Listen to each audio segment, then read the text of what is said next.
Hey, everybody. Let me adjust my lights a little bit. I haven't been on for a while, so I've been running a press. I am now the senior editor of Park and Books. So I'm here and I am wanting to talk to you tonight about something that I've received a lot of questions on this week. As you know, I'm available on social media through Instagram, Twitter, Facebook, and then also my website, summercanard.com. And through all of those, I've had people message me in the past week asking how they can help their family member or their God family who is ADHD or autistic, and they want to learn how to pray more actively, but they have a hard time like focusing or sitting still and things like that. So I wanted to bring some things to you and just talk about one of the parts of the Christian tradition that I think gets lost a lot of times in our modern narrative.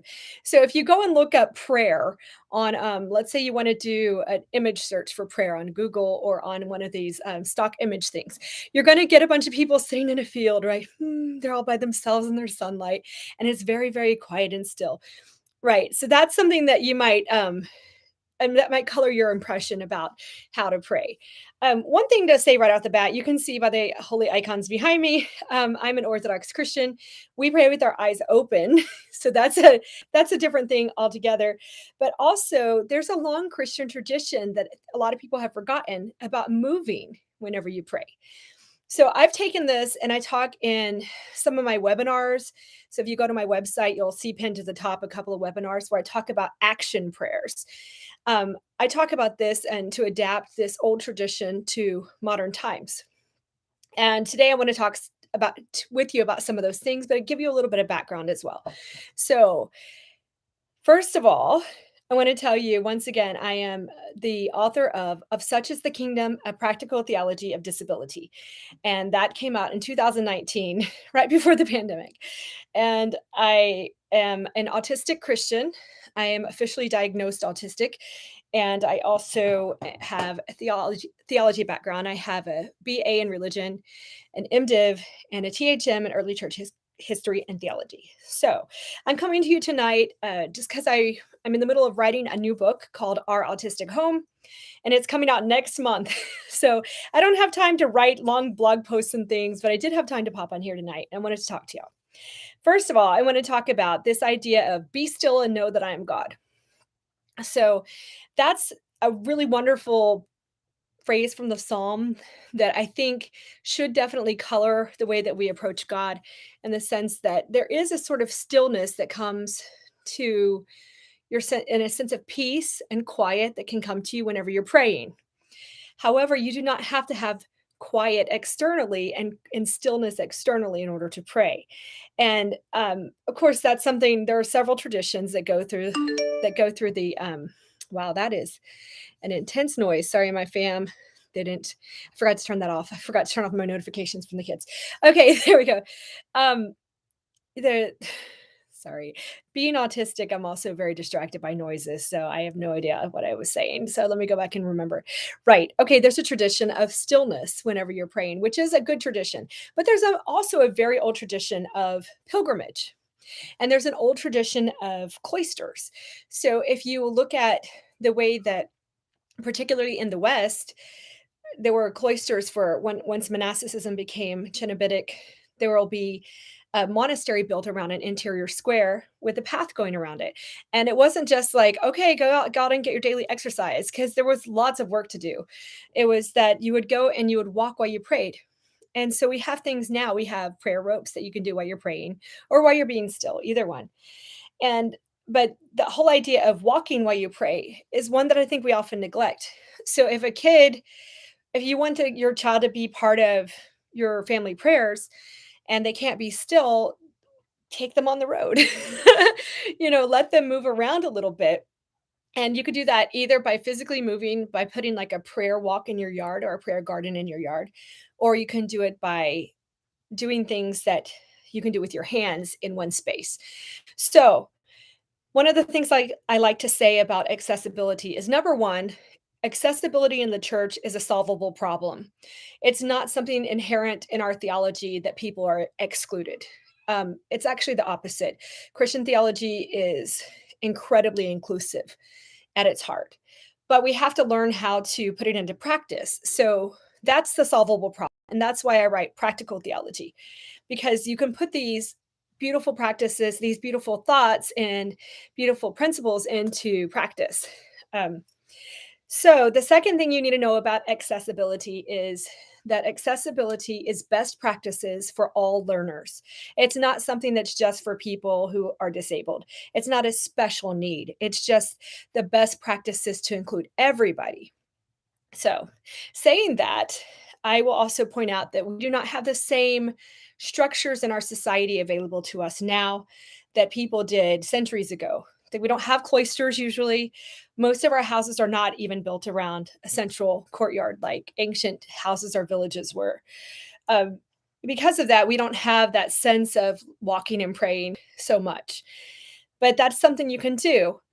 And we also don't tend to say, "Okay, it's time to go on pilgrimage." Now, I mean, we may go on pilgrimage once or twice in our lives, but pilgrimage is not something that people just say, "Okay, it's season. It's a season to go out and go to a holy site. Let's take off walking." Although some people do that.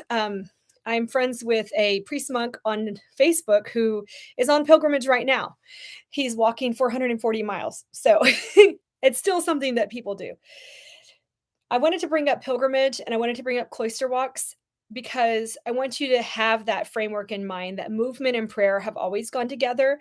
And it's something that used to be built into the infrastructure of the way that the church lived together. And one more thing that I wanted to tell you about is labyrinths, which a lot of people are familiar with.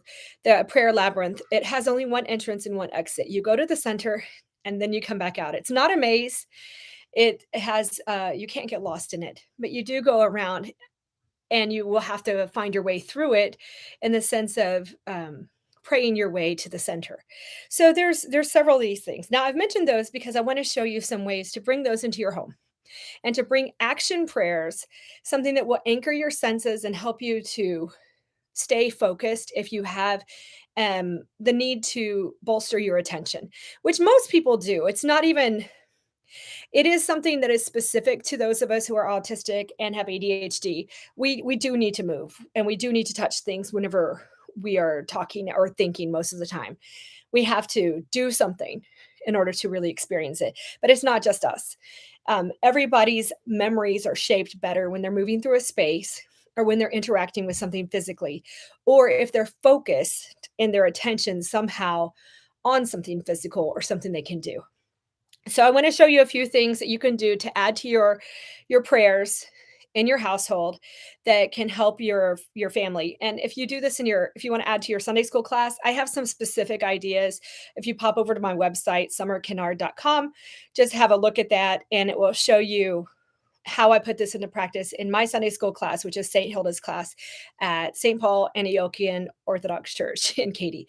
So, but first, here's some things you could do. First of all, I talked about a labyrinth, and there are actually finger labyrinths. They make the really small ones, and this is a big table one. Sometimes they have sand in them. My children of joy knocked the sand out of this one. So it has sand stuck to it a little bit. But these things can be done with just your finger to go around, and you can say the Jesus prayer, or maybe if you have the Catholic tradition of praying the rosary, you can pray that prayer. You can pray the Lord's Prayer. You could just say, Lord, have mercy, or Maranatha, or Holy, Holy, Holy. There are very simple prayers in our tradition that you can say or and mouth and say out loud while you're doing things. That's another thing I didn't say at the beginning. Um, but the ancient tradition was that people always prayed out loud and they always read out loud. There wasn't this sense of silent prayer and interior thought. And I think that connection to your body and always being outward, that makes it really it puts a different feel to things than whenever you think that everything has to be inside of you and quiet and still and squashed up. Um, Whenever you realize that people would always pray out loud, it was a community thing, but also God's with you in the room, and you sort of get more of that impression when you're talking right to him. So that's something, I encourage you to try that too. Maybe not out loud, like if you're in school and you're doing your if you're doing your homework or you're taking a test, "Oh, Lord Jesus, help." Maybe not then. Maybe do that quieter. But whenever you're at home or someplace where it's not gonna disturb everybody to be praying out loud by yourself, go ahead and then join the communal prayers whenever you can too. So this can be done with a stylus or with your finger. And I'm doing my finger right now because the stylus can make a weird noise that can annoy people, and I don't want to make this an annoying video. So that this is something you can do while you're saying prayers. If you're listening to prayers, if you don't sing prayers, maybe try that. If you can listen to some psalms, there's a lot of YouTube channels where people just go through psalters and chant them. So that's a thing that you can do. One thing. Another thing, I know that everyone knows about fidget spinners and has known about fidget spinners for ages. These are the kind that incorporate the little poppers, and they're really fun. But what you can do, the reason why I picked this one is because people can do something if they need attention. You can say, in the name of the Father and of the Son and of the Holy Spirit. You can have them like have a cue for that. Now, if you're an Orthodox kid, you're going to be making your cross anyway, and probably a Catholic kid too. But you can still do that and then have people. You could do that as part of your teaching also. There's more than one way to teach. Do both. So another thing that this is helpful for sometimes when we try to speak about the Holy Trinity, it's a mystery. It's not a problem, but it's a mystery. So speaking about God at all is difficult because there's so much that we can't say. God is simple and therefore incomprehensible, and there's some things we can't say. But one of the ways we can describe the Holy Trinity is through relationship, and the other way is this word that we use called perichoresis, or dancing within. So this is not exactly that. This is just spinning, okay? But there's this sort of the way that your visual processing changes a spin, and you can see things going forward and backwards at the same time or moving. This can be a helpful physical anchor to start to think this way.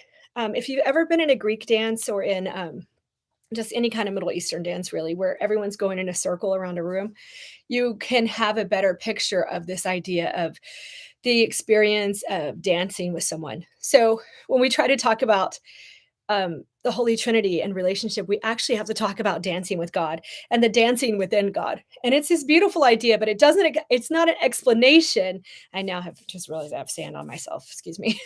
It's not an explanation. It doesn't explain or solve the Trinity. It's a mystery. It's just an invitation, a way in. So this is something that it's not a teaching. I'm not trying to tell you the Trinity is anything like this. It's just a physical anchor to help you to start thinking about the way that you dance with God.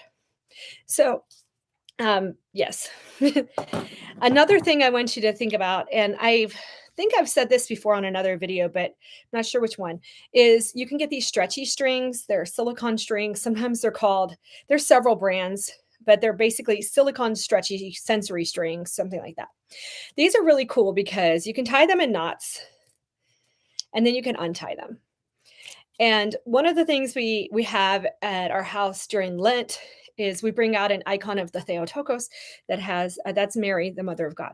We have a little bar on it where you can tie a knot on there and then untie it after you've gone to confession. Like if you have something that you need to go to confession for, you're not like it's not just like a string around your finger to remember, but it's trying to say, I need prayer for this.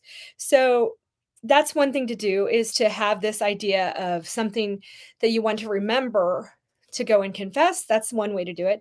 Another thing is just to pray. There's this thing, a very old idea from Saint Irenaeus, where he was the disciple of John, the beloved disciple. And Saint Irenaeus said, hold on a second, I've got this in a knot. He said that Eve tied the knot of sin and Mary untied it.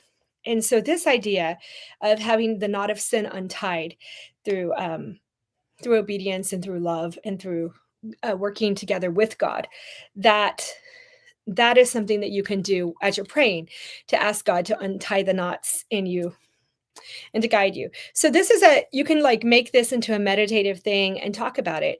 And if you're ever talking about something like during a penitential time period or a preparation time period, this is also a really helpful tool then. If you want to talk about untying the knot of greed and becoming generous, you can do this whenever you're setting aside your alms or something like that. Another thing that I really like, and these are new, I'm going to be putting up on my website soon a web store for all these cool gadgets that I have because I realized as a teacher and as someone who goes around and does workshops, I have developed quite a collection of sensory tools that I want to share with you. And this is one of them, these little spinny thingies. These are really cool. They are fidget. So on one hand, you're like, well, what does it have to do with prayer? Well, this is what it has to do with prayer. That continual blooming, that's one of the ways that we sort of perceive. If you read the experiences of people perceiving the presence of God, a lot of times this it's some sort of sense of blooming. It's an interesting idea to talk about the water of life bubbling like a fountain, the love of God bursting forth, heaven and earth being in the same place at the same time. And so this is sort of another physical anchor, visual reminder that there's something going on here beyond what we can see, but it is a movement that we can feel certainly and we can participate in the love of God. It is not supposed to represent what heaven looks like. So don't take it like that. Sometimes anchors are just to help grab your attention. They're not telling you a literal thing. So this is not literal. Um, but it is once again like the other things, something to help you see that you're being invited into someone who's with you and the dynamic working with God, the love of God that's right here with us. So those are the things I would suggest. And I wanted to just bring those to you today. There are lots of other things. I'm going to be putting some of them in my book, Our Autistic Home. And that's going to have a chapter on faith, but it's not going to be just for Christians. But I'm going to suggest a lot of ways to incorporate movement into your faith. And one of the main things that's coming up in that chapter that I'm going to end with, that you'll see now that how it works, is that stems, the need to move, and fidgets and all these other things, they're not a barrier to God. They're not against God. It does not in any way take away from the love of God or attention to God to stim. So if somebody needs to do this in church, needs to play with their sensory string, or if they are twirling their little their little twirly doodad here, um, or if they're playing with another sensory tool, or if they're using their prayer rope or their rosary, those things are not taking away from their attention to God. They're actually helping them to feel in their senses that God has met them halfway, that God is with them. And that's a good thing because that's why God became human. That's to meet us halfway, as it were, through our senses. That's what on the incarnation of the word says. So if you go over to my website, you'll see a lot of more specific things for a classroom. For instance, I have these bringing flowers in and candles and some other very specific for teaching sort of sensory anchors. But I wanted to start with these action prayers you can do at home. And I hope that you all would take some time this weekend to incorporate that into your family's routine. Thank you very much for joining me, and I will try to pop back in more regularly. But once my book comes out next month from Park End Books, you can find it on parkendbooks.com.